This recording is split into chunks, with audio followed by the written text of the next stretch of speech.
Okay, we're continuing with this book here, The Hidden History of Nutrition, Health, and Science by me, Pete Rogers. And now we're moving along in history into the 1800s. We got Dmitri Mendeleev. He's the Russian guy who figured out the periodic table of elements. And he's another Orthodox Christian.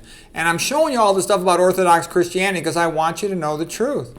It was Christian men, and actually Caucasian Christian men, who figured out science. That is a fact. That is historically well documented and known. It wasn't my Puerto Rican relatives. And the Irish didn't do much. The Irish didn't do much because they were so poor. They were the slaves of the British.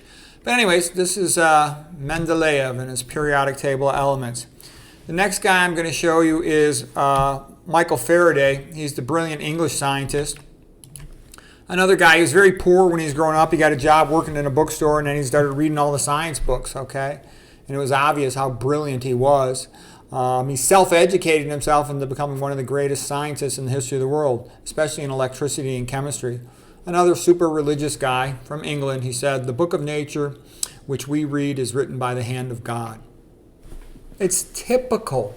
That's one of the reasons why I wanted to be a Christian myself. I was actually raised a Catholic, but I wanted to keep it and go deeper into it as I got older, because I'm like, gosh, almost all the great achievements of the world were done by Christians. I mean, don't get me wrong, there's exceptions to that, of course there are, but most of them are. And there's tons of high IQ people all over the world. But unless they've got that Christian mindset of to study nature is to honor God, they usually don't do much. They usually just go for the money. Take a look for yourself. You'll see that's true.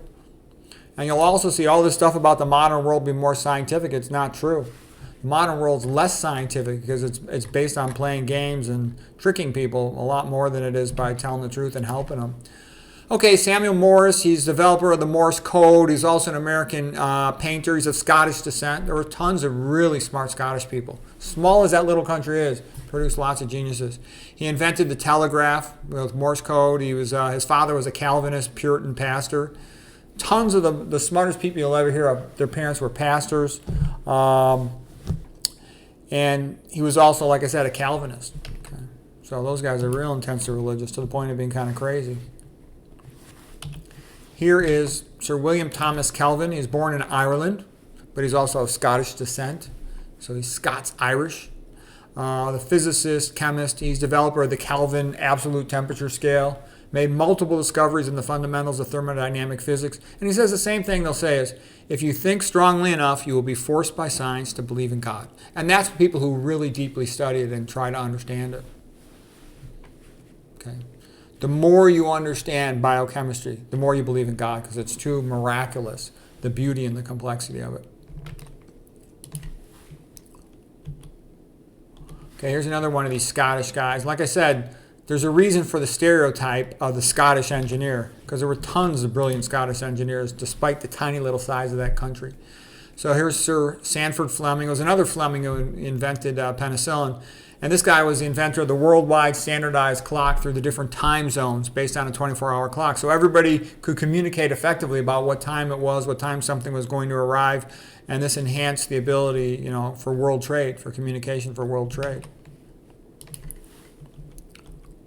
Okay, here's another famous sad genius. This is Semmelweis, Ignaz Semmelweis. And, he was a Catholic, and man, did he get screwed. This is the guy who figured out that you got to wash your hands for obstetrics, delivering babies, because the doctors used to go right from dissection lab in the morgue over to delivering babies without washing their hands. Tons of infections, maternal infections. These women were dying left and right of sepsis. It used to be that your insurance premiums were highest when you were a young adult woman because your risk of dying in childbirth was so high. And he realized these poor women dying in the street, having the babies delivering babies in the street by midwives who washed their hands, they had a much lower rate of infections. That the midwives were much more successful than the doctors were. And when he, published this information, all the doctors got pissed off at him. He got fired from his job. And then they put him in an insane asylum. They beat him up and killed him. Okay, that's what happened to Ignaz Semmelweis. That's his reward for being a genius and for dramatically reducing maternal mortality. Okay, that's what modern medicine's like, okay? If you think it's not, then you don't know what you're talking about. And the funny thing, too, was I thought that was bad, but then I started reading about how lawyers behave, and I'm like, holy shit, they're far worse than doctors. Okay, now here's a lady who did some great things. This is Florence Nightingale. She's from England, and even though she was sort of a relatively aristocratic birth, she wanted to be a nurse and to help people. Her parents looked at her and said, what are you doing? Why would you want to touch these filthy commoner peasants? She had a vision that she was called by God to be a nurse. Okay, so she went to the Crimean War, and she became famous at that time when England was fighting Russia. And she noticed that if she would just ventilate the area, let the sunshine in, be nicer to the soldiers, keep the wounds clean, sanitize everything, they got dramatically better results, far fewer infections. So she really improved the healing rates, and she kept track of what she was doing to learn from her research. She tracked outcomes. She'd walk around with a lamp making rounds on the soldiers, and she became known as the lady with the lamp. She supervised a bunch of Catholic nuns that helped her to take care of the patients. And she established the first nursing training school in London called St. Thomas Hospital. So here's a painting of it from the Crimean War, her intake of wounded patients, wounded English and Irish soldiers at Scutari during the Crimean War, which was 1854 to 1856. Okay, so beautiful painting there. And here she is as the Lady of the Lamp. You can see the English Union Jack flag in the background. The lady with the lamp, okay, saving people's lives. Nowadays in England, people get in trouble for having the flag. That's how messed up England is now. England has lost its mind. It's committing suicide. All right, and we're going to leave it at that for tonight. And of course, the Lady of the Lamp reminds you of the Lady of the Lake from King Arthur. Okay, we're going to leave it at that for tonight on the hidden history of science. We've had some nice talk about Florence Nightingale there.